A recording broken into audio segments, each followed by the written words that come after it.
আল্লাহ পাকের দরবারে লাখো কোটি শুকরিয়া যে মহান রব্বুল আলামিন ইসলামী যুব আন্দোলন বাংলাদেশের ৮ম প্রতিষ্ঠা বার্ষিকী উপলক্ষে আজকের জালগাড়িতে এই সুন্দর আয়োজনের তৌফিক দান করলেন। শুকরিয়া আমরা আলহামদুলিল্লাহ। বিপ্লবী বন্ধুগণ, আপনারা জানেন 2016 সালে এদেশের পথ ভোলা যুবকদেরকে আলোর পথ দেখানোর জন্য, দিনের পথ দেখানোর জন্য আমাদের মুরব্বিয়া পীর সাহেব হুজুর চরমনাই সহ ইসলামী আন্দোলন বাংলাদেশের কেন্দ্রীয় নেতৃবৃন্দ এই দেশের মানুষকে, এই দেশের যুব সমাজকে আলোর দিশা দেওয়ার জন্য ইসলামী যুব আন্দোলন প্রতিষ্ঠা করেছিলেন। সেই প্রতিষ্ঠার পর থেকে ইসলামী আন্দোলন বাংলাদেশ হাঁটি হাঁটি পা ধরে আজকে ৮ম বছরে পদার্পণ করেছে। আমরা বিশ্বাস করি এই ৮ বছরের পথ চলায় আমরা এদেশের জেলা, মহানগর, থানা, ইউনিয়ন, ওয়ার্ড, পৌরসভা সহ তৃণমূলে এদেশের সকল যুবকদের কানে ইসলামী আন্দোলন বাংলাদেশের দাওয়াত, ইসলামের সুমহান দাওয়াত এবং ইসলামী আন্দোলন বাংলাদেশ এদেশের যে সঠিক ধারায় রাজনীতি করে এই দাওয়াত যুব সমাজের কাছে পৌঁছে দিতে সক্ষম হয়েছে। কথা ঠিক না বন্ধুরা?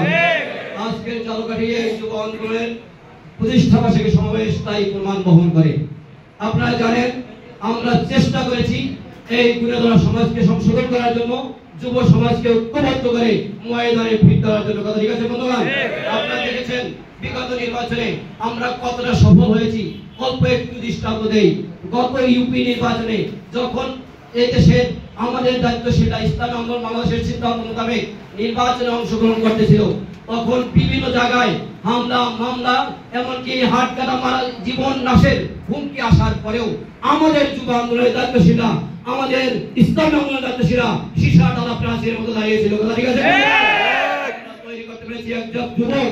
আমি আজকে শুরুতেই তাদের দেখিয়ে দিতে চাই, গত ইউপি নির্বাচনে আমাদের অনেক যুব আন্দোলনের দায়িত্বশীলরা ইউপি নির্বাচনে অংশগ্রহণ করেছিল। তাদের যে হুকুম, মারার হুকুম আজকে সবাই বলতে চাই, এখানে এমন যুবকরা আছে তারা যুব আন্দোলনের দায়িত্বশীল চেয়ারম্যান প্রার্থী হওয়ার কারণে 200 হুন্ডার বহর নিয়ে তার বাড়ি অ্যাটাক করেছে প্রার্থিতা উদ্ধ করার জন্য।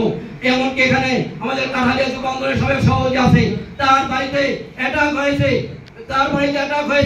আমরা তাকে রাতে এলাকায় রাখতে পারি নাই, ভিন্ন এলাকায় নিয়ে রাখছি, কিন্তু তার মাকে, বাবাকে সহ তৎকালীন আওয়ামী লীগের অফিসে আটকে রেখেছে। তাকে ফোন করছে, মা বাবা আটকে রেখেছে, তোমার কি এই দলের চেয়ে মা বাবার চেয়েও কি দল হয়ে গেল? তখন তিনি স্পষ্ট উত্তর দিয়েছে, কিছু কিছু মুহূর্তে আছে যেই সময় মা বাবা বংশ পরিচয় সবকিছুর চেয়ে দলের পরিচয় বড় হয়ে যায়।